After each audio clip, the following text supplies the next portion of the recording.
আসসালামু আলাইকুম।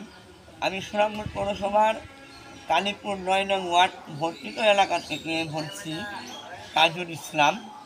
আমাদের সুনামগঞ্জ পৌরসভার ভিতরে যে বন্যা প্রতি বছরই যে বন্যাগুলো হয়ে যাচ্ছে, এর মধ্যে কালীপুর এলাকার প্রত্যেক বছরই বন্যায় বেশি আক্রান্ত হয়, কারণ এটা নিচু এলাকা। আর শহরের বর্তিত এলাকা হিসাবে যারা দায়িত্বশীল ব্যক্তি আছে এখনও ওই এলাকার মানুষের নজর না থাকায় মানুষ পানিবন্দী অবস্থায় ক্ষতিগ্রস্ত অবস্থায় আছেন। কালীপুর প্রাইমারি স্কুলটি ৫-৭টি বা 10টা ফ্যামিলি বাদে বাকি মানুষগুলা শহরের বিভিন্ন জায়গায় আশ্রয় নিতে হয়। এখানে পর্যাপ্ত পরিমাণ আশ্রয় কেন্দ্র না থাকার কারণে মানুষ খুব দুর্ভোগে ভোগাতে হয়। এখানে সরকারের প্রতি আমাদের দৃষ্টি আকর্ষণ থাকবে যে কালীপুরে একটি ফ্লাড সেন্টার চালু করার জন্য।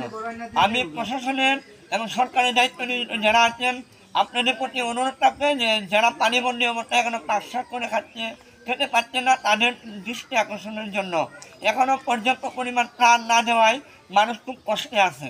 সুনামগঞ্জ পৌরসভা থেকে পৌর মেয়রের পক্ষ থেকে কিছু খিচুড়ি গতকালকে দেওয়া হয়েছে, তাও পর্যাপ্ত পরিমাণ না, সামান্য খিচুড়ি দেওয়া হয়েছে।